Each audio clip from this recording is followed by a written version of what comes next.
ధన్యవాదాలు సార్. ముందుగా డిఎస్ఆర్ మూర్తి గారికి నేను కృతజ్ఞతలు తెలుపుకుంటాను. ఎందుకంటే వారు ఈ ప్లాట్‌ఫార్మ్ పైకి నన్ను పిలవడం జరిగింది. వారితో పాటు ఎన్‌వికే ప్రసాద్ గారు ఎవరైతే ఈ ప్లాట్‌ఫార్మ్‌కి నన్ను ఇంట్రొడ్యూస్ చేశారో వారికి కూడా నేను ధన్యవాదాలు తెలుపుకుంటాను.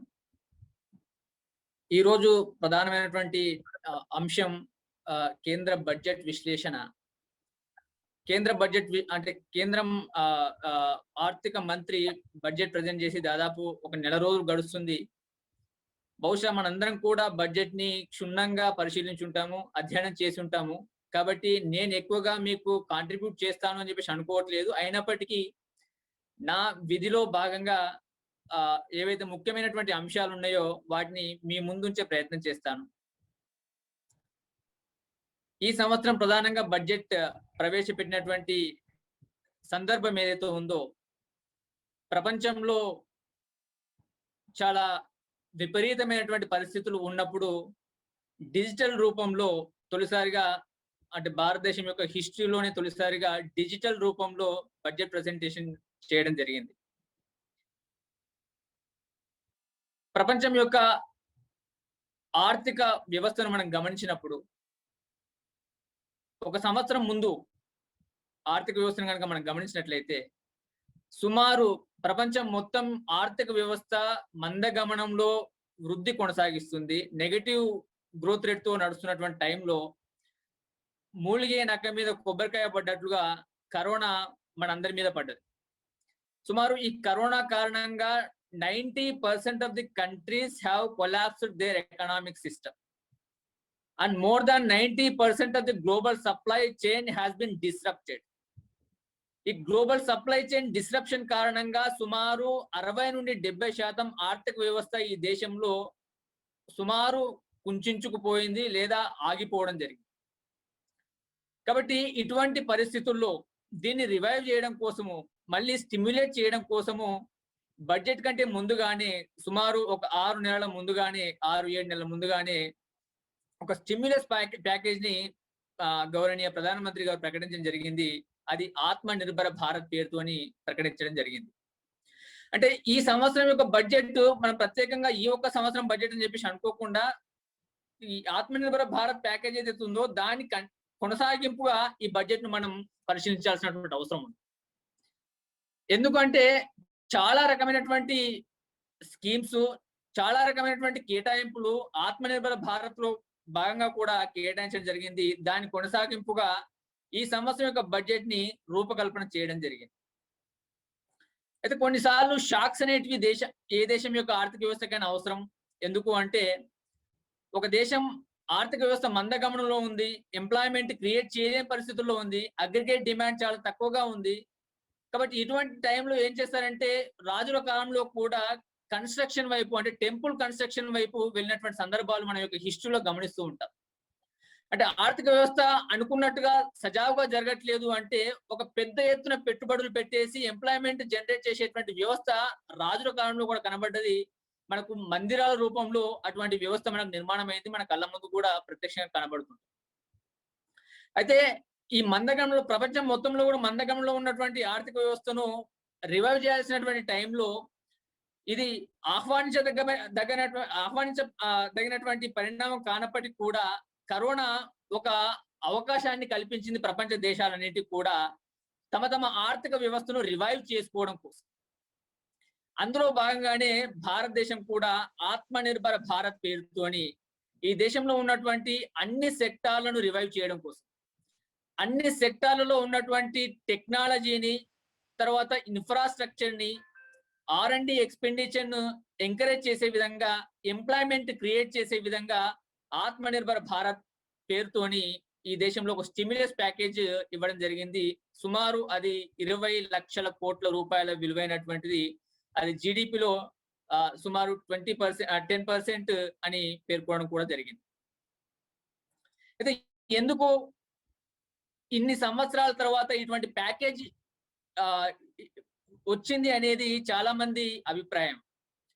ఈ ప్యాకేజ్ అంటే కరోనా కారణంగా కాకుండా సహజంగా వచ్చి ఉంటే బాగుండేది అనేది చాలా మంది ఇండస్ట్రియలిస్టులది, అదే విధంగా ఎకనామిస్టుల యొక్క అభిప్రాయం కూడా. ఈ రకమైనటువంటి ప్యాకేజీ ఇవ్వడం కోసం కరోనా కోసం వెయిట్ చేయాల్సినటువంటి పరిస్థితి ఎందుకు వచ్చింది ఈ దేశానికి అని చాలా మంది రకరకాలుగా ప్రశ్నించడం కూడా జరిగింది. అవి వాస్తవాలు కూడా. వాస్తవానికి ఈ రకమైనటువంటి ప్యాకేజీ గత 20 సంవత్సరాల ముందు గనక వచ్చినట్లు ఉంటే ఈ రకమైనటువంటి స్టిమ్యులస్ అన్ని రంగాలకు, అగ్రికల్చర్ కావచ్చు, మ్యానుఫ్యాక్చరింగ్ కావచ్చు, తర్వాత ఇండస్ట్రీ కావచ్చు, సర్వీస్ సెక్టర్ కావచ్చు, అన్ని రంగాలకు కూడా ఒక 20 సంవత్సరాల ముందు గనక ఈ ప్యాకేజ్ వచ్చినట్లయితే ఈ దేశం యొక్క ఆర్థిక వ్యవస్థ మరో రకంగా ఉండేదని చెప్పేసి ఇండస్ట్రియలిస్టులది, అదేవిధంగా ఆర్థికవేత్తల యొక్క అభిప్రాయం. కానీ లేట్ గా వచ్చినప్పటికీ కూడా ఆహ్వానించదగ్గ పద్ధతిలోనే ఆత్మనిర్భర్ భారత్ ప్యాకేజీ వచ్చింది. దాని కొనసాగింపుగా ఈ సంవత్సరం యొక్క బడ్జెట్ కేటాయింపులు కూడా దాని అనుగుణంగా ఉన్నాయని చెప్పేసి చెప్పుకోవచ్చు. అయితే ఆత్మనిర్భర్ భారత్ ప్యాకేజీ ప్రకటించడం అంటే ఆ పేరు ప్రకటించడానికి కూడా ఒక బ్యాక్గ్రౌండ్ మనం గమనించాల్సిన అవసరం ఉంది. ఎందుకు ఆత్మనిర్భర్ భారత్ అనే పేరు ఎంచుకోవాల్సి వచ్చింది, ఏ పరిస్థితుల్లో ఆత్మనిర్భర్ భారత్ అనేటువంటి పేరుని ఎంచుకోవాల్సి వచ్చింది అనేది మనం పరిశీలించాల్సినటువంటి అవసరం ఉన్నది. సుమారు 1991లో భారతదేశం అనుసరించినటువంటి గ్లోబలైజేషన్, లిబరలైజేషన్, ప్రైవేటైజేషన్ పాలసీస్ ఏదైతే వాషింగ్టన్ కాన్సెన్సస్ పేరు మీద మనం జరుపుకున్నామో అదే టైంలో భారతదేశం యొక్క ఆర్థిక వ్యవస్థను క్షుణ్ణంగా అధ్యయనం చేసి భారతదేశం నిజంగానే ఈ రకమైనటువంటి పాలసీస్ కి రెడీ అయి ఉందా అని అధ్యయనం చేసి ఫేజ్ వైజ్ మేనర్ గా మనం లిబరలైజ్ చేసి ఉంటే పరిస్థితి ఇంకో రకంగా ఉండేదని చెప్పేసి చైనా ఆర్థిక వ్యవస్థను అధ్యయనం చేసిన తర్వాత చాలా మంది ఆర్థికవేత్తల యొక్క అభిప్రాయం. అదేవిధంగా 1991లో ఏవైతే గ్లోబలైజేషన్, లిబరలైజేషన్, ప్రైవేటైజేషన్ పాలసీస్ ఈ దేశం యొక్క ఆర్థిక పునాదులకు వ్యతిరేకమైనటువంటివి, అమెరికా ప్రపంచ ఆర్థిక వ్యవస్థను తన గుప్పిట్లో పెట్టుకునేటువంటి ప్రయత్నం చేస్తుంది కాబట్టి భారతదేశం దానికి ఒప్పుకోకూడదు అని చెప్పేసి ఈ దేశంలో రకరకాల సామాజిక సంస్థలు, స్వచ్ఛంద సంస్థలు, ఆర్థికవేత్తలు, ఇండస్ట్రియలిస్టులు కూడా ఉద్యమాలు చేసినటువంటి పరిస్థితులు మనం చూసాం. దాంట్లో భాగంగానే స్వదేశీ జాగరణ మంచ్ కూడా 1991 నుండి 2020 వరకు కూడా గంటాపథంగా ఈ దేశం యొక్క ఆర్థిక వ్యవస్థ స్వయం సమృద్ధమైనటువంటి ఆర్థిక వ్యవస్థ కావాలని, ఈ దేశం యొక్క ఆర్థిక వ్యవస్థ ఈ దేశం యొక్క ఆర్థిక పరిస్థితుల పైన, ఆర్థిక శక్తి పైన, మనకు ఉన్నటువంటి పాజిటివ్ శక్తి పైన నిర్మాణం చేసుకోవాలి అని చెప్పేసి గత 30 సంవత్సరాలుగా స్వదేశీ జాగరణ మంచ్ చెప్తూ వస్తుంది. ఏవైతే మనం దిగుమతి చేసుకుంటున్నామో విదేశీ వస్తువులు, వాటిని కట్టడి చేయాల్సినటువంటి అవసరం ఉంది అని చెప్పేసి 30 సంవత్సరాల నుంచి చెప్తూనే వస్తుంది. దాన్ని స్వదేశీ జాగరణ మంచ్ స్వావలంబి ఆర్థిక వ్యవస్థ పేరుతోటి ఈ 30 సంవత్సరాలు ప్రచారం చేసింది. కాబట్టి ఈ స్వదేశీ జాగరణ మంచ్ కావచ్చు, లేకుంటే దేశంలో ఉన్నటువంటి వివిధ సంఘాలు ప్రయత్నం చేసినటువంటి కృషి కారణంగా కావచ్చు, ప్రధానమంత్రి గారు చాలా గర్వంగా ఎటువంటి నిస్సంకోచం లేకుండా ఆత్మ నిర్భర భారత్ అనేటువంటి పేరు పెట్టడం జరిగింది. కేవలం ఈ దేశంలో ఉన్నటువంటి ప్రధానమంత్రి మాత్రమే కాదు, ప్రపంచంలో ఉన్నటువంటి మిగతా దేశాల యొక్క ప్రధానమంత్రులు, ప్రెసిడెంట్లు కూడా నేషన్ ఫస్ట్ అనేటువంటి కాన్సెప్ట్ తో లాక్డౌన్ టైంలో తమ ఆర్థిక వ్యవస్థలను రచించుకునేటువంటి ప్రయత్నం చేశారు. ఎందుకంటే గ్లోబల్ సప్లై చైన్ 2008లో ఫైనాన్షియల్ క్రైసిస్ వచ్చిన తర్వాత యూరోపియన్ మ్యానుఫ్యాక్చరింగ్ సెక్టర్ ఎప్పుడైతే చైనాలో కాన్సన్ట్రేట్ అయిందో, ఈ China concentrated manufacturing economic system ద్వారా ఏదైతే global supply chain China centric అయిపోయిందో, ఈ కోవిడ్ టైంలో ప్రపంచ దేశాలకు అవసరమైనటువంటి మౌలిక అవసరాలు, అవి ఏవైతే హెల్త్ పరమైనటువంటి పీపీఈ కిట్స్ కావచ్చు, మాస్క్ కావచ్చు, వెంటిలేటర్స్ కావచ్చు, వీటన్నిటికి కూడా చైనా పైన ఆధారపడేటువంటి పరిస్థితుల్లో చైనా అంటే మిగతా దేశాలను ఏ విధంగా థ్రెటన్ చేయడం జరిగిందో, ఒక నాణ్యత లేనటువంటి వస్తువులను ఏ విధంగా ఎగుమతి చేయడం జరిగిందో ప్రపంచ దేశాలన్నీ కూడా అర్థం చేసుకున్నాయి.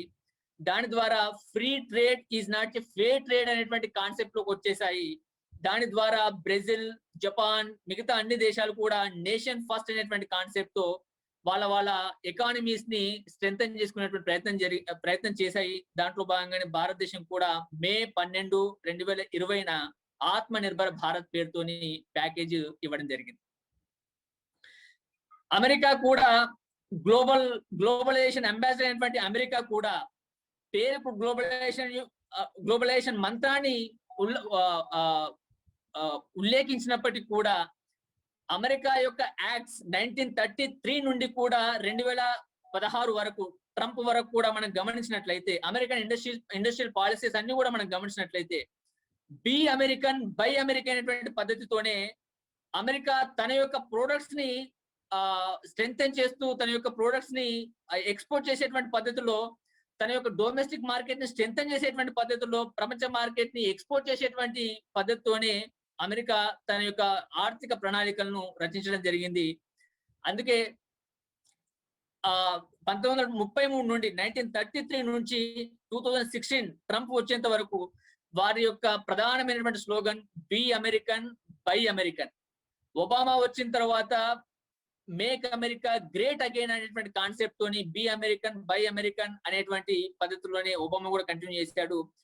ట్రంప్ అధికారంలోకి వచ్చాక ఒక అడుగు ముందుకేసి be American buy American hire American అనేటువంటి పేరుతోని ఉద్యోగాలు కూడా కేవలం అమెరికా వాళ్ళకే ఇవ్వాలనేటువంటి కాన్సెప్ట్ తోని ట్రంప్ ఒక అడుగు ముందుకేసి గ్లోబలైజేషన్ పాలసీస్ వాళ్ళు ఉల్లేఖించినప్పటికీ కూడా దాని యొక్క పాలసీస్ వ్యతిరేకంగానే వాళ్ళ యొక్క ఆర్థిక వ్యవస్థ రచించుకుంటూ వచ్చారు. చివరికి హైర్ నాన్ అమెరికన్ అనేటువంటి కాన్సెప్ట్ ను కూడా ట్రంప్ అవలంబించడం జరిగింది. కానీ ఎందుకు భారతదేశం ఇన్ని సంవత్సరాలు అవలంబించలేదు అనేది ప్రశ్నార్థకం. కానీ చివరికి భారతదేశం అవలంబించింది ఆత్మ నిర్భర్ భారత్ ప్యాకేజ్ తోని మొత్తానికి ఒక స్టిమ్యులస్ ప్యాకేజ్ ని ఈ దేశంలో ఉన్నటువంటి ఇండస్ట్రీస్ ని తర్వాత ఇండస్ట్రీకి అనుసంధానంగా ఉన్నటువంటి సర్వీస్ సెక్టార్ ని స్టిమ్యులస్ చేస్తూ 20 లక్షల కోట్ల రూపాయల విలువైనటువంటి ప్యాకేజ్ ని ప్రకటించడం జరిగింది. దాంతో ఒక రకమైనటువంటి ఆశావాద దృక్పథం ఈ దేశంలో ఏర్పడింది అని చెప్పుకోవచ్చు. ఆ ప్యాకేజ్ తోని దేశంలో ఉన్నటువంటి ఆర్థిక వ్యవస్థ మొత్తం రివైవ్ అయింది అని నేను చెప్పేసి అనట్లేదు. కానీ ఒక రకమైనటువంటి పాజిటివ్ సిగ్నల్స్ ఇండస్ట్రీకి పంపడం జరిగింది. ఒక పాజిటివ్ స్ట్రెంగ్త్ ఇండస్ట్రియలిస్ట్ కి ఇవ్వడం జరిగింది. అంటే ఈ ఆత్మ నిర్భర్ భారత్ ప్యాకేజీ అనేది అసతోమ సద్గమయ తమసోమ జ్యోతిర్గమయ అంటే ఏ విధంగానైతే ఒక వెలుతురు నుంచి ఒక చీకటి నుంచి వెలుతురు ఏ విధంగా అయితే మనం ప్రసరింపజేస్తామో దీపం జ్వలించి ఆ పద్ధతిలో ఆత్మ నిర్భర్ భారత్ కూడా ఆ పద్ధతిలో ఒక చిరుదివ్వెల అంధకారంలో ఉన్నటువంటి ఆర్థిక వ్యవస్థకు ఒక చిరుదివ్వెల వెలిగింది అని చెప్పేసి చెప్పుకోవచ్చు. లాక్డౌన్ తర్వాత అంటే లాక్డౌన్ వేయకుంటే బాగుండే అని చెప్పేసి చాలా మంది ఆర్థికవేత్తలు భారతదేశం లాక్డౌన్ ను అంగీకరించలేనటువంటి ఆర్థిక వ్యవస్థ, అదే విధంగా భారతదేశం లాక్డౌన్ ని మోయలేనటువంటి పరిస్థితి అని చెప్పేసి చాలా మంది ఆర్థికవేత్తలు ఉద్యమకారులు కూడా రకరకాలుగా చెప్పడం జరిగింది. కానీ ప్రీతం ప్రధానమంత్రి గారు ఒకటే అన్నారు, ఆర్థిక వ్యవస్థ అనేది రివైవ్ చేసుకోవచ్చు కానీ కోల్పోయినటువంటి జీవితాలను మళ్ళీ ప్రాణం పోయలేము అనేటువంటి పద్ధతిలో దేశంలో లాక్డౌన్ విధించేసి మొదటి ప్రాధాన్యత వ్యక్తుల యొక్క జీవితాలకు ప్రాధాన్యత ఇచ్చేసి లాక్డౌన్ ను కంటిన్యూ చేయడం జరిగింది. 2015-16లో నీతి ఆయోగ్ డాక్యుమెంట్ లో కావచ్చు లేదా 2014-15-16 బడ్జెట్ ప్రెజెంటేషన్ లో కావచ్చు ఈ దేశం ఏ విధంగా ముందుకు వెళ్ళాలి అని చెప్పేసి పేర్కొంటూ ఒక 13 అంశాలు ప్రధానంగా చర్చించడం జరిగింది. దాంట్లో నేషన్ ఫస్ట్, ఈ దేశం యొక్క అభివృద్ధి, ఈ దేశం యొక్క ఇంట్రెస్ట్ మొదటి ప్రాధాన్యాంశంగా ఈ ప్రభుత్వం చెప్పడం జరిగింది. ఒక్క నిమిషం అనేది క్షమించాలి.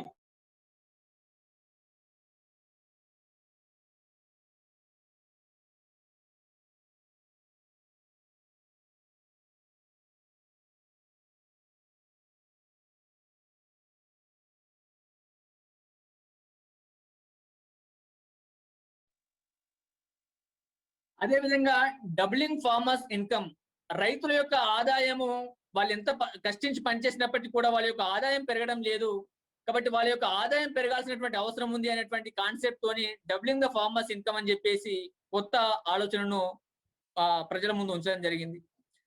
ఈ డబ్లింగ్ ఫార్మర్స్ ఇన్కమ్ కి ఉద్దీపనగా పునాదిగా ఒక ఇన్ఫ్రాస్ట్రక్చర్ బేస్ ఏర్పడాలి. స్ట్రాంగ్ ఇన్ఫ్రాస్ట్రక్చర్ ఉన్నట్లయితేనే దేశంలో డబ్లింగ్ ఫార్మర్స్ ఇన్కమ్ కావచ్చు లేకుంటే ఎంఎస్ఎంఈ స్ట్రెంథనింగ్ కావచ్చు జరుగుతుంది. ఈ స్ట్రాంగ్ ఇన్ఫ్రాస్ట్రక్చర్ అనేది 2 రకాలుగా అవసరం ఉంటుంది. ఒకటి ఫిజికల్ ఇన్ఫ్రాస్ట్రక్చర్, రెండోది సోషల్ ఇన్ఫ్రాస్ట్రక్చర్. ఫిజికల్ ఇన్ఫ్రాస్ట్రక్చర్ రోడ్లు కావచ్చు, రైల్వే కావచ్చు, ఎలక్ట్రిసిటీ కావచ్చు, లేదా నావిగేషన్ కావచ్చు, దీనికి కావాల్సినటువంటి బడ్జెట్ అలొకేషన్స్ కూడా 2015-16 నుంచి కూడా ఒక బీజం రూపంలో పడ్డాయి. ఈ సంవత్సరం ప్రత్యేకంగా దాని గురించి కేటాయించడం జరిగింది. అదేవిధంగా సోషల్ ఇన్ఫ్రాస్ట్రక్చర్ ఏదైతే ఉందో అది education, the long time of education, అంటే ఎక్కువ సంవత్సరాలు చదివేటువంటి ప్రణాళిక, అదేవిధంగా R&D ఎక్స్పెండిచర్స్, పేటెంట్స్, అంటే రీసెర్చ్, వీటిని పెంపొందించాల్సినటువంటి అవసరం ఉంది. ఈ రోజు మనం పేటెంట్స్ కనుక గమనించినట్లయితే ప్రపంచం మొత్తం అప్లై చేస్తున్నటువంటి పేటెంట్స్ లో భారతదేశం కేవలం 1% మాత్రమే పేటెంట్స్ అప్లై చేస్తుంది. దాంట్లో సంవత్సరానికి సుమారు 300 నుంచి 400 పేటెంట్స్ మాత్రమే మనం సాధించుకోవడం జరుగుతుంది. చైనాతో కంపేర్ చేసినట్లయితే చైనా సుమారు సంవత్సరానికి 12,000 పేటెంట్లు సంవత్సరానికి తీసుకుంటుంది. మనం కేవలం 300 నుంచి 400 పేటెంట్ మాత్రమే సాధించుకోగలుగుతున్నాం. అదేవిధంగా హెల్తీ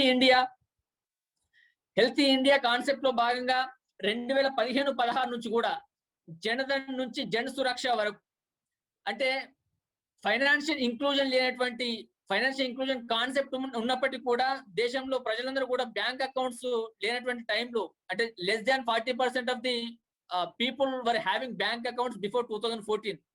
ఈ రోజు మనం చూసినట్లయితే జనధన్ అకౌంట్ కారణంగా కావచ్చు, లేదా డైరెక్ట్ బెనిఫిట్ ట్రాన్స్ఫర్ కారణంగా కావచ్చు, సుమారు 80% మంది ప్రజలు ఈ దేశంలో బ్యాంక్ అకౌంట్స్ కలిగి ఉన్నారు. ఆ విధంగా ఇంక్లూజివ్ బ్యాంకింగ్నెస్ అనేటువంటి కాన్సెప్ట్ ఏర్పడడం జరిగింది. తర్వాత గుడ్ గవర్నెన్స్. ఈ గుడ్ గవర్నెన్స్ లో భాగంగా మినిమం గవర్నమెంట్, మాక్సిమం గవర్నెన్స్ అనేటువంటి కాన్సెప్ట్ లో ఈ సంవత్సరం కూడా ప్రధానంగా one of the budget pillar గా పేర్కొనడం జరిగింది. Opportunities for youth. We have to create employment opportunities, employment avenues, startups, skills, వీటిని పెంపొందించాల్సిన అవసరం ఉంది అని చెప్పేసి from the beginning of this government ఆ విధంగా చేయూతనివ్వడం జరిగింది. మొదటి గవర్నమెంట్ 2014-15 మొదటి బడ్జెట్ కనుక మనం గమనించినట్లయితే స్కిల్ ఇండియా పైన మనం ఫోకస్ చేసినట్టుగా మనం చూడొచ్చు. తర్వాత ఎడ్యుకేషన్ ఫర్ ఆల్, దీనికి అనుగుణంగా నేషనల్ ఎడ్యుకేషన్ పాలసీని తీసుకురావడం జరిగింది. విమెన్ ఎంపవర్మెంట్, ఉజ్వల స్కీమ్ కావచ్చు, లేకుంటే MSMEకి విమెన్ ఎంపవర్మెంట్ ను పెంపొందించే విధంగా రకరకాల స్కీమ్స్ ను కూడా తీసుకురావడం జరిగింది.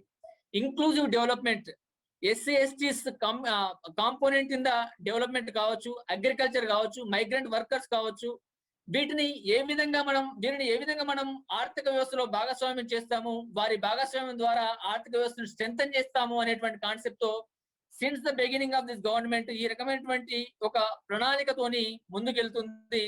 దీంట్లో భాగంగా ఈ రోజు మనం బడ్జెట్ యొక్క డిస్కషన్ చేయబోతున్నాము. లాక్డౌన్ కారణంగా చాలా మంది అన్నారు ఈ దేశం యొక్క ఆర్థిక వ్యవస్థ రివైవ్ కావడం చాలా కష్టమైనటువంటి పని. ఎందుకంటే సుమారు Q2 లో సుమారు 24% నెగటివ్ గ్రోత్ రేట్ లో ఉంది. Q1 లో 7% నెగటివ్ గ్రోత్ రేట్ లో ఉంది. దీన్ని రివైవ్ చేయడం చాలా కష్టం అని చెప్పేసి రకరకాల ఊహాగానాలు వచ్చినాయి. కానీ Q3, Q4 వచ్చేసరికి ఎకనామిస్టులు, భారతదేశంలో ఉన్నటువంటి ఎకానమిస్టులు ఏ విధంగా అయితే చెప్పారో వి షేప్ గ్రోత్ రేట్ చేయబోతుంది భారతదేశం అనేది ఏ విధంగా అయితే చెప్పారో, ప్రపంచంలో అత్యధిక సమయాన్ని లాక్డౌన్ అనుభవించిన తర్వాత కూడా కేవలం ప్రపంచంలో ఒకే ఒక దేశం వి షేప్ కరువుతోని ఒక సుస్థిరమైనటువంటి ఆర్థిక గ్రోత్ రేట్ ని నిర్మించుకుంటున్నటువంటి ఆర్థిక వ్యవస్థ కేవలం భారతదేశం మాత్రమే అని చెప్పేసి మనం ఈ గ్రాఫ్ ద్వారా మనం చూడొచ్చు. అయితే RBI తర్వాత IMF ఎస్టిమేషన్స్ ప్రకారం నెక్స్ట్ ఇయర్ కి 2022-23 కల్లా భారతదేశం యొక్క growth rate double digit growth rate ఉంటుంది అని చెప్పేసి 13 to 14% గ్రోత్ రేట్ రిజిస్టర్ అవుతుంది అని చెప్పేసి డిఫరెంట్ ఇంటర్నేషనల్ ఏజెన్సీస్ కూడా ఎస్టిమేట్ చేయడం జరిగింది. తర్వాత ఇంక్లూజివ్నెస్ లో భాగంగా అగ్రికల్చర్ రివైవల్ కోసము, తర్వాత ఫార్మర్స్ ఇన్కమ్ డబుల్ చేయడం కోసము ఒక రోబస్ట్ ఇన్ఫ్రాస్ట్రక్చర్ ని డెవలప్ చేయాలి. అదే విధంగా సోషల్ ఇన్ఫ్రాస్ట్రక్చర్ ని డెవలప్ చేయాలనేటువంటి పద్ధతిలో ఈ సంవత్సరంలో 2020 ఆగస్టులో 1,00,000 కోట్ల రూపాయల పెట్టుబడిని అగ్రికల్చర్ ఇన్ఫ్రాస్ట్రక్చర్ ఫండ్ పేరు మీద కేటాయించడం జరిగింది. అది మార్కెటింగ్ వ్యవస్థ కోసం కావచ్చు, ఫార్మర్ ప్రొడ్యూసర్ ఆర్గనైజేషన్స్ కోసం కావచ్చు. ఈ ఫార్మర్ ప్రొడ్యూసర్ ఆర్గనైజేషన్స్ అంటే సుమారు అగ్రికల్చర్ ప్రాసెసింగ్ కోసం కావచ్చు, లేదా అగ్రికల్చర్ ప్రోడక్ట్ ఏదైతే ఉందో దాన్ని వాల్యూ అడిషన్ చేస్తూ అక్కడే లోకల్ ఏరియాస్ లోనే ప్రాసెసింగ్ చేస్తూ దానికి కావాల్సినటువంటి వాల్యూ అడిషన్ ఒక ఫినిష్డ్ ప్రోడక్ట్ రూపంలో తీసుకువచ్చేసి దాన్ని మార్కెట్ లోకి తీసుకొచ్చేటువంటి వ్యవస్థ ఎఫ్పిఓస్ ద్వారా రావాలి అని చెప్పేసి సెల్ఫ్ హెల్ప్ గ్రూప్స్ కూడా దానికి ఇతోధికంగా ఉండాలని చెప్పేసి ఒక అగ్రికల్చర్ ఇన్ఫ్రాస్ట్రక్చర్ ఫండ్ ని ఈ ప్రభుత్వం కేటాయించింది. దీని ద్వారా అంటే డబ్లింగ్ ద ఫార్మర్స్ ఇన్కమ్ కోసం ఒక స్టెప్ ని ముందడుగు వేయడం జరిగింది. అదేవిధంగా అగ్రికల్చర్ సెక్టార్ లో అగ్రి ఎంటర్ప్రినర్షిప్ ను స్ట్రెంథన్ చేయడం కోసము, స్టార్ట్అప్స్ ను స్ట్రెంథన్ చేయడం కోసము, ఇన్స్టిట్యూషన్ ఇన్ఫ్రాస్ట్రక్చర్ ని స్ట్రెంథన్ చేయడం కోసం కూడా ఈ ఫండ్ ఉపయోగించుకోవడం జరుగుతుంది. ఎందుకంటే ఇప్పటి వరకు కూడా ఈ దేశం యొక్క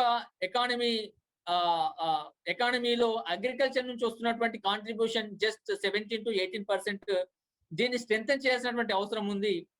కాబట్టి ఈ రకమైనటువంటి ప్రణాళికను, ఈ రకమైనటువంటి కేటాయింపును కేంద్ర ప్రభుత్వం చేయడం జరిగింది. ఇప్పుడు యూనియన్ బడ్జెట్ ఈ నెలలో ప్రజెంట్ చేసినటువంటి యూనియన్ బడ్జెట్ గురించి మనం చర్చించుకుంటున్నాము. మొట్టమొదటిసారిగా డిజిటల్ పద్ధతిలో ప్రజెంట్ చేసినటువంటి ఈ యూనియన్ బడ్జెట్ ముఖ్యమైనటువంటి 6 పిల్లర్స్ ను సూచిస్తూ బడ్జెట్ ప్రెజెంటేషన్ చేయడం జరిగింది. దాంట్లో మొదటి ప్రాధాన్యత హెల్త్ అండ్ వెల్ బీయింగ్ కి ఇవ్వడం జరిగింది. డిఎస్ఆర్ మూర్తి గారు ఇంతకు ముందే చెప్పారు ఏ విధంగా బడ్జెట్ కేటాయింపులు భిన్న రంగాలకు కేటాయించారని చెప్పేసి. రెండో ప్రాధాన్యత physical and financial capital and infrastructure development కోసం కేటాయించడం జరిగింది.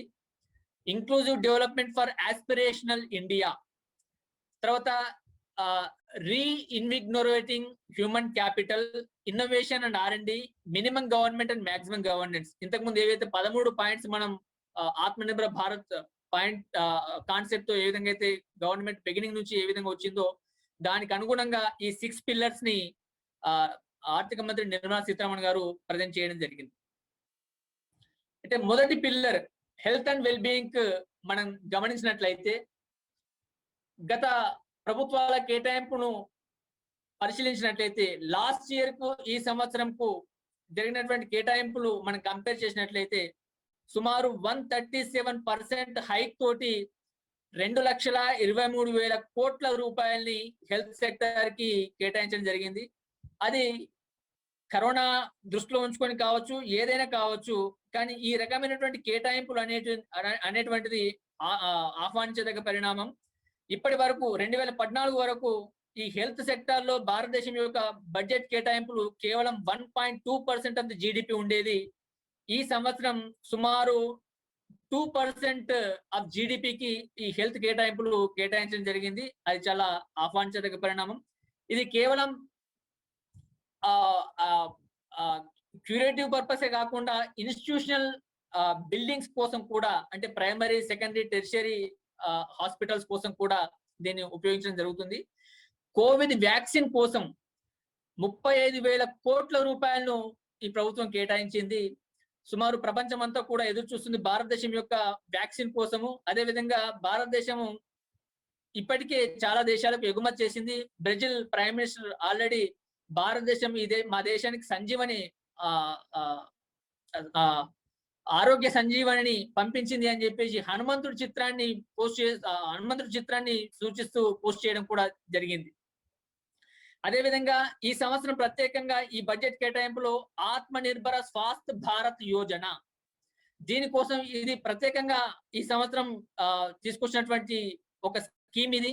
దీంట్లో 64,180 కోట్ల రూపాయలను కేటాయించడం జరిగింది. ఇదేంటంటే దేశంలో ఉన్నటువంటి అన్ని జిల్లాల్లో హెల్త్ ఇన్ఫ్రాస్ట్రక్చర్, హెల్త్ ఇన్స్టిట్యూషన్స్ ని డెవలప్మెంట్ చేయడం కోసము, అది ప్రైమరీ హాస్పిటల్స్ కావచ్చు, సెకండరీ హాస్పిటల్స్ కావచ్చు, టెర్షియరీ హాస్పిటల్స్ కావచ్చు, దీన్ని స్ట్రెంథన్ చేయడం కోసము ఈ హెల్త్ అండ్ వెల్ బీయింగ్ లో భాగంగా కేటాయించడం జరిగింది. అదేవిధంగా national institution for one health, దేశమంతా ఒకే రకమైనటువంటి ఆరోగ్య సదుపాయాలు కల్పించే విధంగా ఒక ఇన్స్టిట్యూషన్ ని ఏర్పాటు చేయాలని చెప్పేసి, అదేవిధంగా వైరస్ ని ఎదుర్కోవడం కోసము, వైరస్ ని ప్రెడిక్షన్ చేయడం కోసము, తర్వాత దాన్ని అధ్యయనం చేయడం కోసము దేశంలో ఒక 4 వైరాలజీ ల్యాబ్స్ ని సెటప్ చేయడం కోసం ఈ బడ్జెట్ లో ప్రత్యేకంగా కేటాయించడం జరిగింది. తర్వాత క్రిటికల్ కేర్ హాస్పిటల్స్ ఒక 602 డిస్ట్రిక్ట్స్ లో ఏర్పాటు చేయడం కోసం ఈ బడ్జెట్ లో ప్రత్యేకంగా పేర్కొనడం జరిగింది. తర్వాత మనం చూసాము ఏ విధంగా వరల్డ్ హెల్త్ ఆర్గనైజేషన్ కరోనా టైంలో మిస్ ఇన్ఫర్మేషన్ ఇచ్చేసి ఒక మిస్గైడ్ చేసేటువంటి ప్రయత్నం జరిగిందో. మొదటగా WHO చెప్పింది కరోనా అనేది ఎస్టాబ్లిష్ కాలేదు అని చెప్పేసి. తర్వాత ఇది అంటే చైనా కనుసన్నల్లో WHO రకరకాల స్టేట్మెంట్స్ ఇచ్చింది మనం ప్రపంచంలో అందరం కూడా చూసాము. కాబట్టి మనకు కూడా అంటే రీజనల్ లెవెల్లో కానీ తర్వాత ఇండియా సెంట్రిక్ గా ఒక ఇన్స్టిట్యూషన్ డెవలప్ చేయాలనేటువంటి ఉద్దేశంతో regional research platform for WHO world health organization south east Asia region కోసం ఒక ప్రపోజల్ తీసుకురావడం జరిగింది. దీనికి కూడా కేటాయింపులు చేయడం జరిగింది. అదేవిధంగా 9 బయోసేఫ్టీ లెవెల్ 3 ల్యాబొరేటరీస్ ని ఈ బడ్జెట్ లో కేటాయించడం జరిగింది. కేవలం హెల్త్ పరంగానే కాకుండా అందరికి కూడా మంచినీటి సదుపాయం కల్పించాలి. ప్రత్యేకంగా అర్బన్ ఏరియాస్ లో మంచినీటి సదుపాయం లేని కారణంగా కూడా అనారోగ్య సమస్యలు ఎదుర్కొంటున్నారు. కాబట్టి జల జీవన్ మిషన్ పేరుతోటి సుమారు 2,87,000 కోట్ల రూపాయలను 5 సంవత్సరాలకు గాను కేటాయించడం జరిగింది. దీంట్లో సుమారు 2.86 crores house holds tap connections ఇవ్వాలి అని చెప్పేసి ఈ ప్రభుత్వం చెప్పడం జరిగింది. అదేవిధంగా సుమారు 1 కోటి పాపులేషన్ 10 లక్షల పాపులేషన్ దాటినటువంటి ఏ అర్బన్ సిటీస్ ఏవైతే ఉన్నాయో ఆ అర్బన్ సిటీస్ కి క్లీన్ ఎయిర్ అంటే శ్వాస తీసుకోవడానికి కావాల్సినటువంటి మంచి ఎయిర్ ఫెసిలిటీస్ కలగాలి అనేటువంటి ఉద్దేశంతో దానికి 2,217 కోట్ల రూపాయలను అంటే పొల్యూషన్ ట్యాకిల్ చేయడం కోసం కేటాయించడం జరిగింది. మనం చూస్తుంటాం రోడ్ల పైన ఏ రకంగా అంటే పాత వెహికల్స్ నుండి ఏ రకమైనటువంటి పొల్యూషన్ వస్తుందో, అదే విధంగా ఏ రకంగా పార్క్ చేసి రోడ్డు పైన రోడ్డును బ్లాక్ చేస్తూ వెహికల్స్ మనం చూస్తుంటాము. వాటిని ట్యాకిల్ చేయడం కోసము స్క్రాపింగ్ పాలసీని తీసుకురావడం జరిగింది. దాంట్లో పర్సనల్ వెహికల్స్ అయితే 20 years ఆఫ్ లైఫ్ టైం పేర్కొనడం జరిగింది. కమర్షియల్ వెహికల్స్ అయితే 15 years లైఫ్ టైం తోటి స్క్రాప్ చేయాల్సినటువంటి అవసరం ఉంది అని చెప్పేసి ప్రత్యేకంగా చెప్పడం జరిగింది. పిల్లర్ 2 లో భాగంగా physical and financial capital and infrastructure.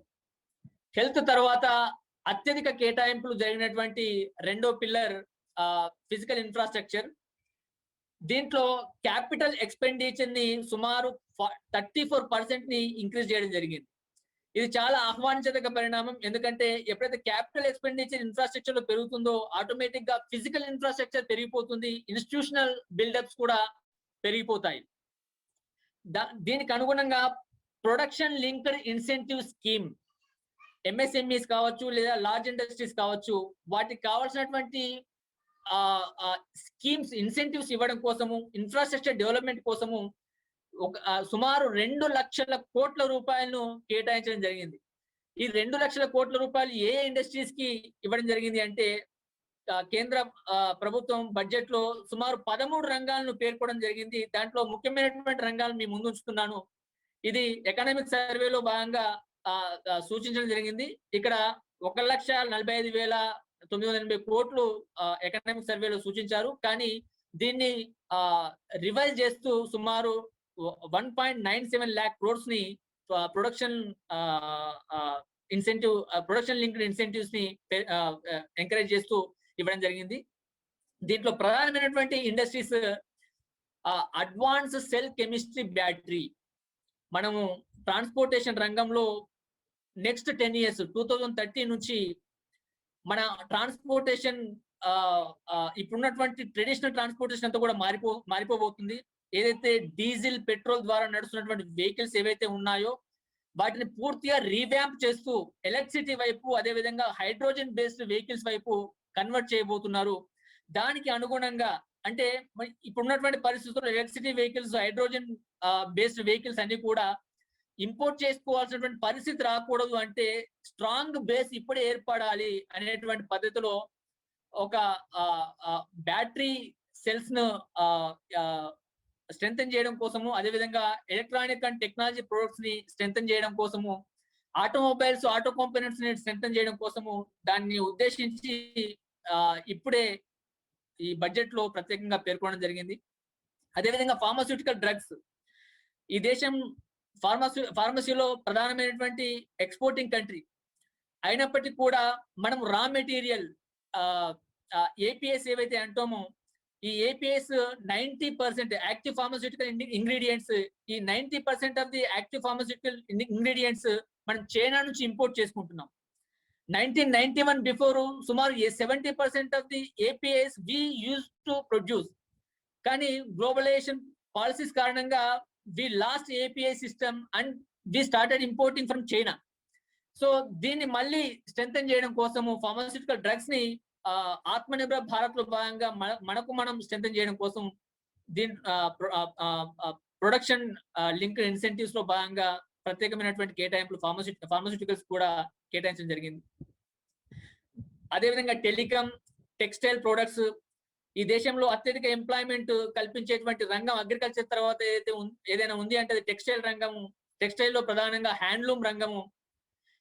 ఈ రంగాన్ని మళ్ళీ రివైవ్ చేస్తూ, అంటే ఈ దేశంలో ఉన్నటువంటి నిరుద్యోగితను నిర్మూలించాలంటే తక్కువ పెట్టుబడితో ఎక్కువ ఉద్యోగ అవకాశాలు కల్పించేటువంటి రంగం టెక్స్టైల్ రంగం. కాబట్టి దీనికి కూడా కావాల్సినటువంటి ప్రాధాన్యతను ఈ బడ్జెట్ లో ఇవ్వడం జరిగింది. ఫుడ్ ప్రొడక్ట్స్, అగ్రికల్చర్ అంటే డబ్లింగ్ ద ఫార్మర్స్ ఇన్కమ్ అని చెప్పేసి ప్రభుత్వం గత సంవత్సరాల నుంచి చెబుతూ వస్తుంది. దానికి కొనసాగింపుగా value addition, agriculture product value addition జరగాలంటే ఫినిష్డ్ ప్రొడక్ట్స్ మనం ఇక్కడ తయారు చేయాలి. ఆలు ప్రొడక్షన్ చేస్తే సరిపోదు, ఆలు చిప్స్ కూడా మనం చేయగలగాలి.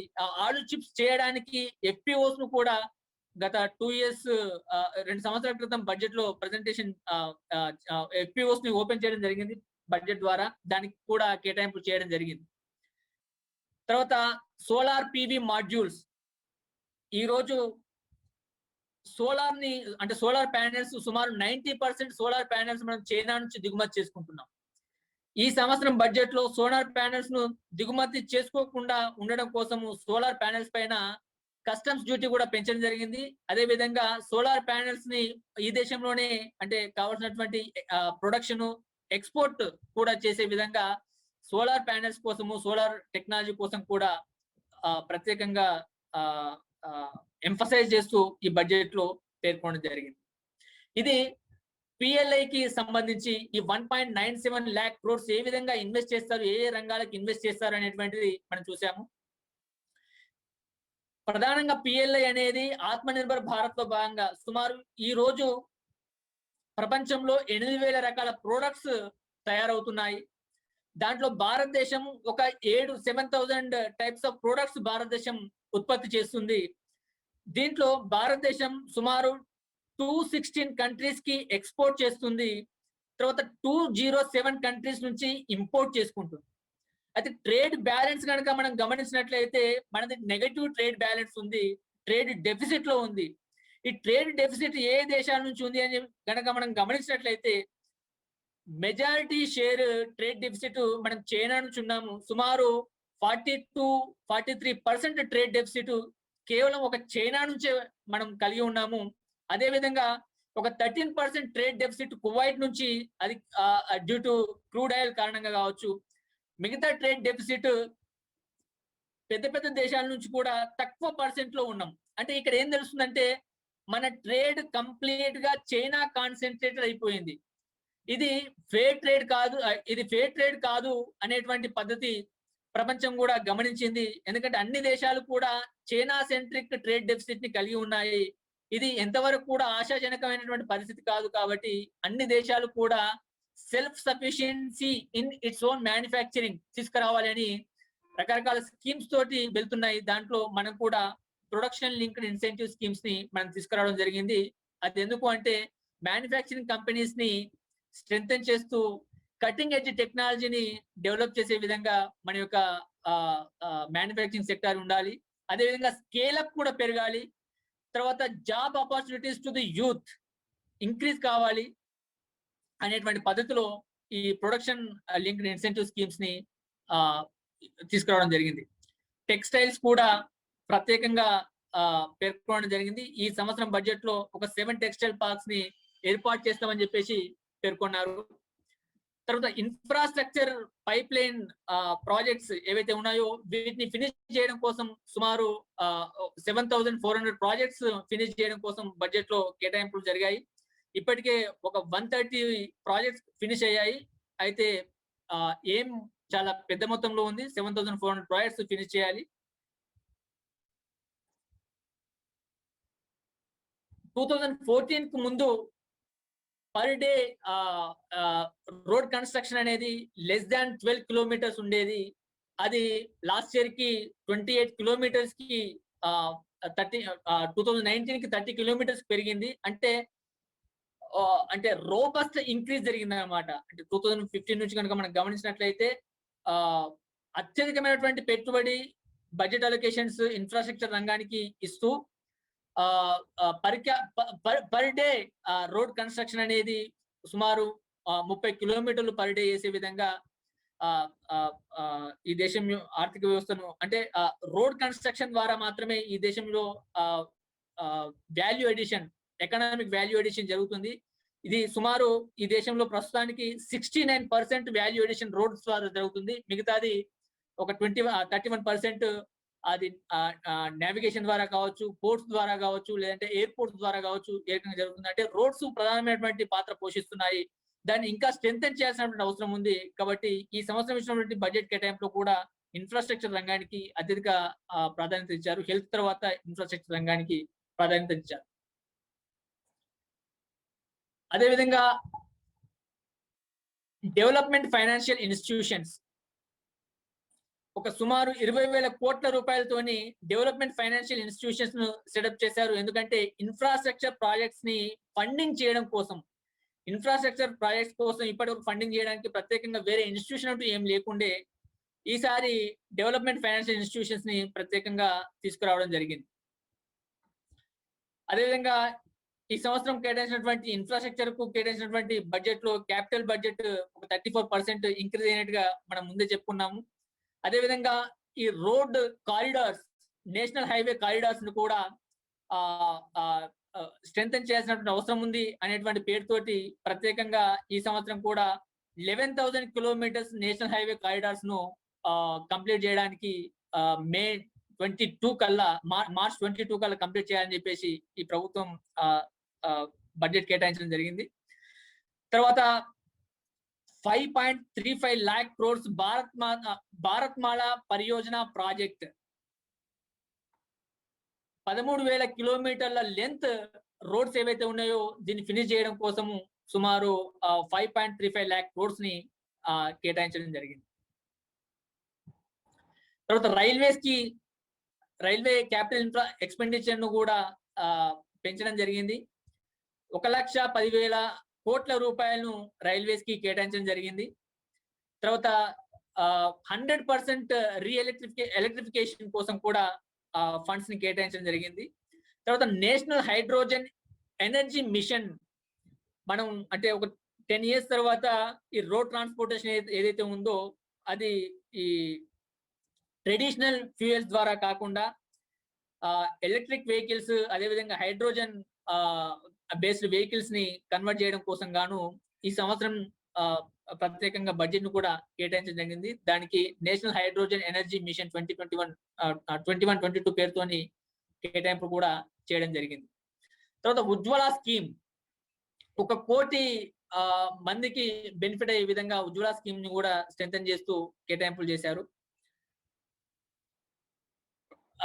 తర్వాత ఇన్ఫ్రాస్ట్రక్చర్ రంగంలో తర్వాత మిగతా రంగంలో కూడా విదేశీ పెట్టుబడులు పెరగడం కోసము 49% నుంచి 74% కి ఇంక్రీజ్ చేస్తూ నిర్ణయం తీసుకోవడం జరిగింది. ఇది రకరకాల వ్యక్తులు రకరకాలుగా మాట్లాడడం జరుగుతుంది. కార్పొరేట్స్ దీన్ని స్వాగతిస్తున్నాయి. తర్వాత సివిల్ సొసైటీ తర్వాత ఎన్జిఓస్ కొంతమంది స్వాగతిస్తున్నారు, కొంతమంది వ్యతిరేకిస్తున్నారు. ఏదేమైనప్పటికీ ఇది debatable. Whether we have to liberalize, whether we have to invite FDI wholeheartedly or we have to stop somewhere అనేది it's a debatable question. ప్రభుత్వం 49% నుంచి 74% కు ఇంక్రీజ్ చేస్తూ నిర్ణయం తీసుకుంది. అదేవిధంగా పబ్లిక్ సెక్టార్ యూనియన్స్ లో డిస్ఇన్వెస్ట్మెంట్ ను కూడా కొనసాగిస్తూ, అంటే స్ట్రాటజిక్ డిస్ఇన్వెస్ట్మెంట్ ను కొనసాగిస్తూ నిర్ణయం తీసుకోవడం జరిగింది. దీన్ని స్వదేశీ జాగరణ మంచ్ కూడా వ్యతిరేకించింది. అదేవిధంగా దేశంలో భిన్న భిన్న సంస్థలు కూడా వ్యతిరేకించాయి. 49% నుంచి 74% ఎఫ్డిఐని అలో చేయడం అనేది సరికాదు అని చెప్పేసి కూడా రకరకాల సంస్థలు వ్యతిరేకించడం కూడా జరిగింది. తర్వాత ఇంక్లూజివ్ డెవలప్మెంట్. ఈ ఇంక్లూజివ్ డెవలప్మెంట్ లో అగ్రికల్చర్, ఇండస్ట్రీ, మైగ్రెంట్ వర్కర్స్ అందరూ వస్తున్నారు. అయితే ఈ సంవత్సరం బడ్జెట్ కేటాయింపులో ఎంఎస్పీని స్ట్రెంథెన్ చేయడం కోసం, అంటే మనం చూస్తున్నాం ఢిల్లీలో ఏ రకమైనటువంటి ధర్నాలు జరుగుతున్నాయో, అయితే ఆ ధర్నాలకు అనుగుణంగా అని కాకుండా గవర్నమెంట్ ప్రతి సంవత్సరం కూడా ఎంఎస్పీని స్ట్రెంథెన్ చేసే విధంగా కేటాయింపులు చేస్తూనే వస్తుంది. ఈ సంవత్సరం అంటే 1.5 టైమ్స్ కాస్ట్ ఆఫ్ ప్రొడక్షన్ ను ప్రతి ఆల్ క్రాప్స్ కి, అంతకుముందు వీట్ అండ్ రైస్ ఉండేది, ఇప్పుడు ఆల్ క్రాప్స్ కూడా వర్తించాలి అనేటువంటి పద్ధతిలో ఎంఎస్పీని ప్రత్యేకంగా పేర్కొనడం జరిగింది. తర్వాత అగ్రికల్చర్ క్రెడిట్ టార్గెట్. ఈ అగ్రికల్చర్ క్రెడిట్ టార్గెట్ అనేది ప్రతి సంవత్సరం కూడా కేటాయిస్తూనే ఇస్తున్నారు. కానీ మనం క్రెడిట్ డిస్బర్స్మెంట్ బ్యాంక్స్ నుంచి చూసినట్లయితే ఎక్కువ క్రెడిట్ డిస్బర్స్మెంట్ అంటే వ్యవసాయం పనులు లేనటువంటి టైంలో క్రెడిట్ డిస్బర్స్మెంట్ జరుగుతుంది. దాని ద్వారా రైతులకు కావాల్సినటువంటి ఇన్పుట్ దొరకడం లేదు, క్రెడిట్ దొరకడం లేదు. ఇది governance problem. E governance problem ని గవర్నమెంట్ కూడా ట్యాకిల్ చేయాల్సినటువంటి అవసరం ఉంది. కానీ క్రెడిట్ ని స్ట్రెంథెన్ చేయడం కోసము 16.5 lakh crores ని ప్రభుత్వం కేటాయించడం జరిగింది.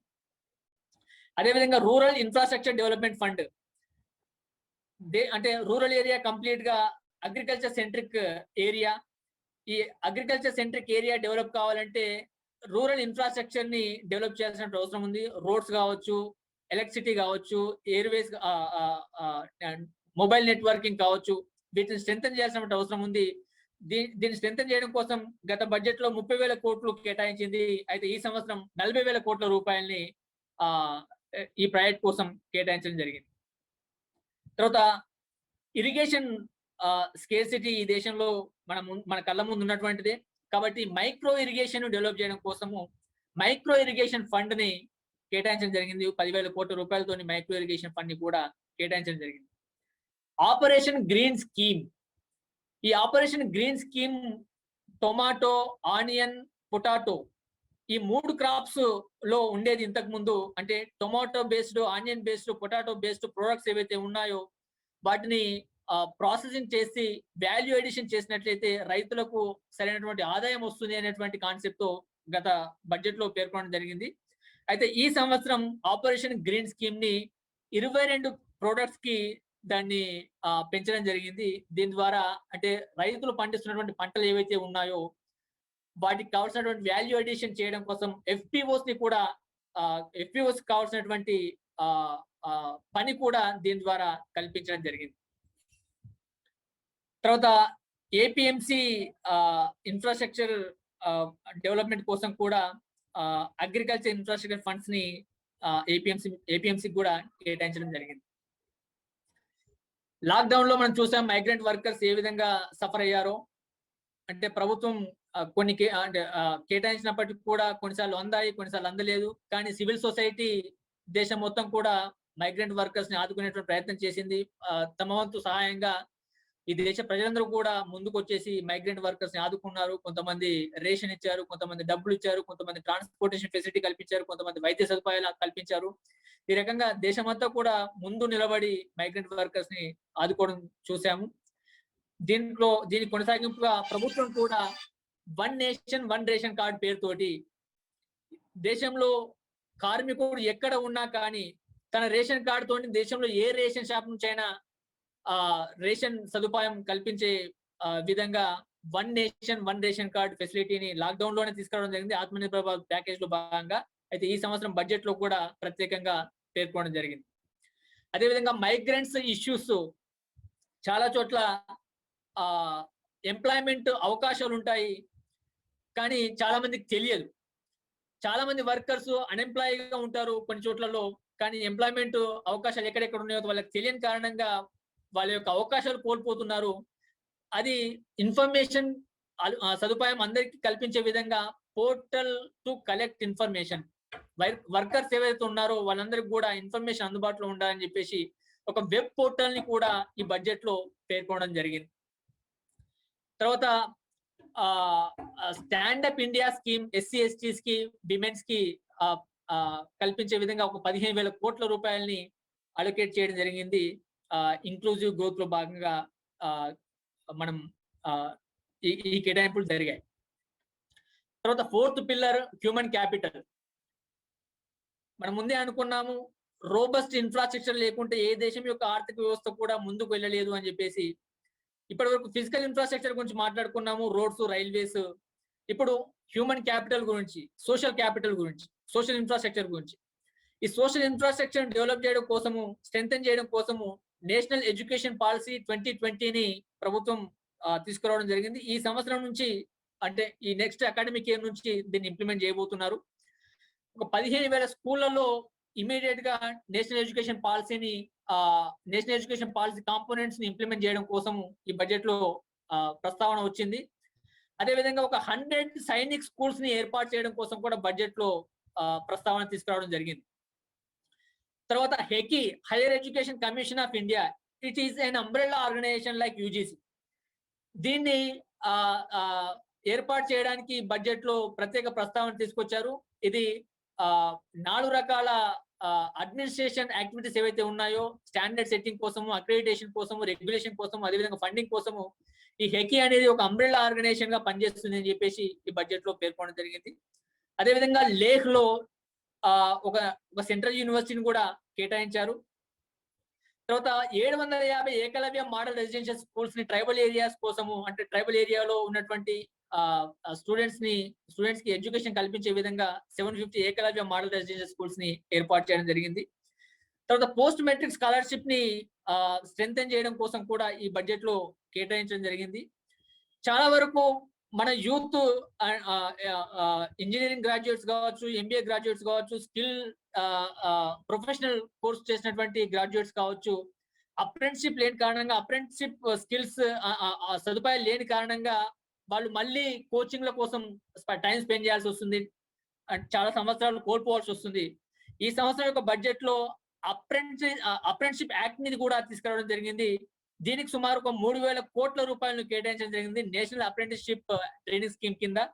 కాబట్టి ఇది చాలా ఆహ్వానించదగ్గ పరిణామం. ప్రతి కాలేజ్, ప్రతి ప్రొఫెషనల్ స్టూడెంట్ కూడా దీన్ని అంటే ఉపయోగించుకోవాల్సినటువంటి అవసరం ఉంది. ముందుగానే మనం అనుకున్నాము, R&D ఎక్స్పెండిచర్ ఈ దేశంలో జీడిపితో మనం క్యాలిక్యులేట్ చేసుకున్నట్లయితే జస్ట్ 0.7% ఇప్పటి వరకు కూడా. చైనాను కనుక మనం గమనించినట్లయితే చైనా యొక్క జీడిపిలో 2.1% R&D ఎక్స్పెండిచర్ జరుగుతుంది.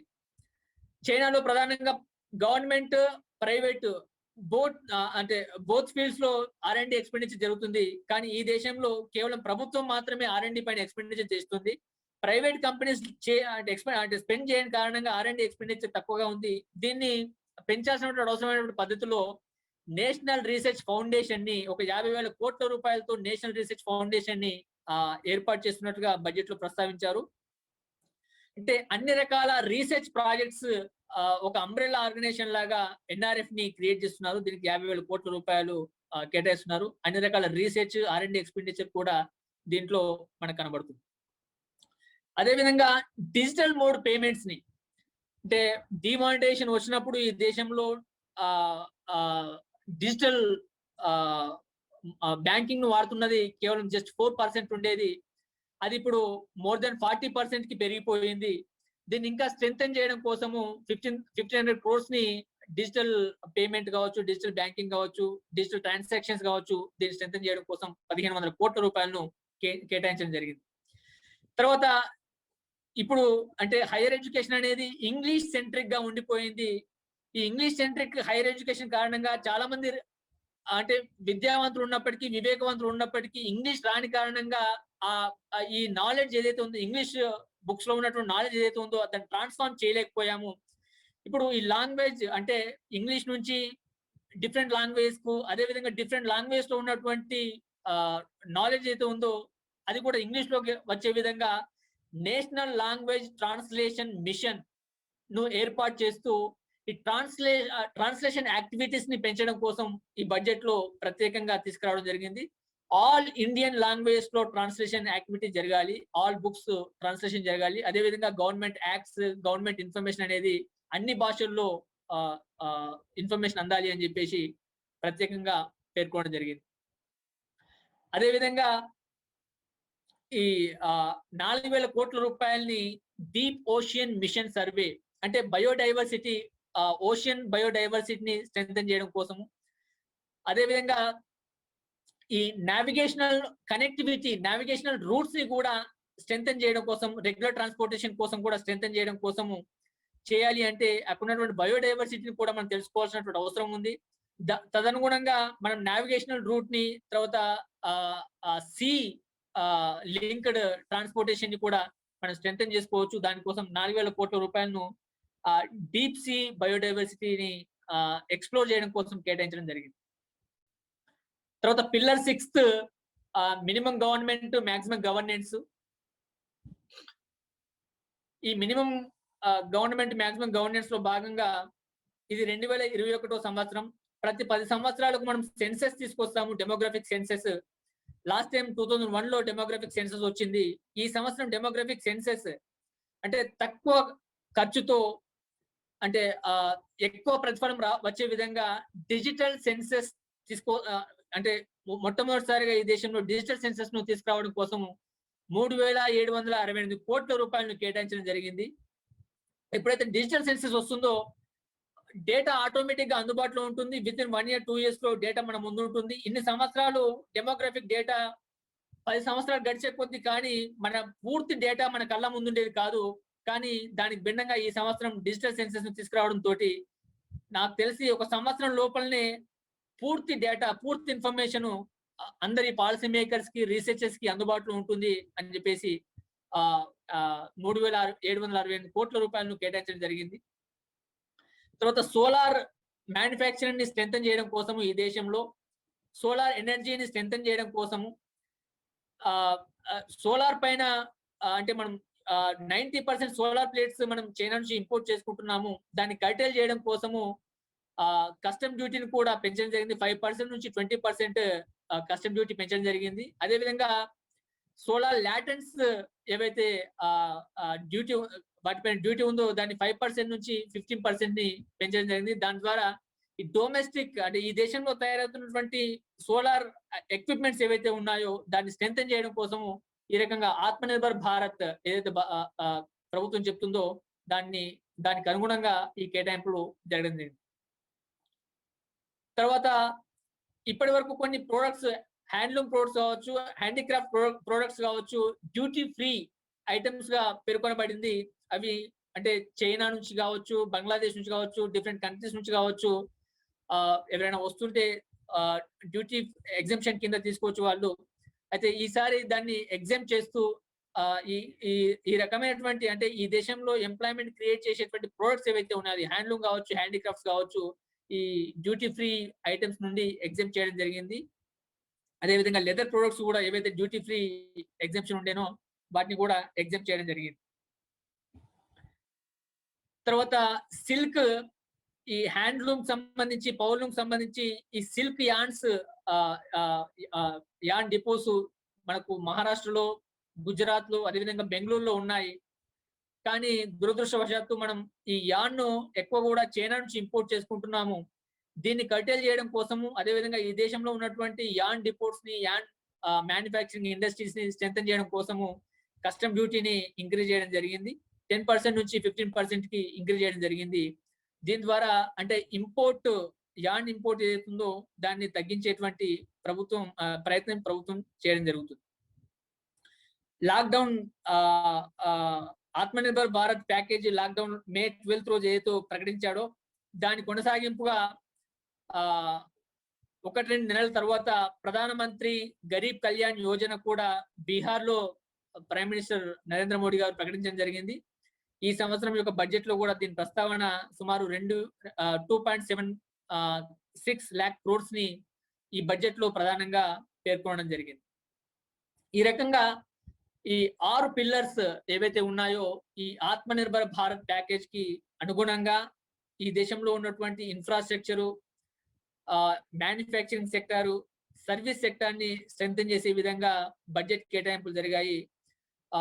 నాకు తెలిసి ఈ బడ్జెట్ కంప్లీట్ గా సెల్ఫ్ రిలయన్స్ సెంట్రిక్ బడ్జెట్ అని చెప్పొచ్చు. అయితే ఇది డిస్ట్రిబ్యూటివ్ అప్రోచ్ కాకుండా వెల్త్ క్రియేషన్ అప్రోచ్ లో ఈ బడ్జెట్ కేటాయింపులు జరిగాయి. దీంతో ఈ ప్రెజెంటేషన్ ఇక్కడితో ఆపుతాను. అయితే మొత్తం బడ్జెట్ ఎంత కేటాయించడం జరిగింది అంటే ఈ సంవత్సరం యొక్క బడ్జెట్ 34,83,000 కోట్ల రూపాయలు.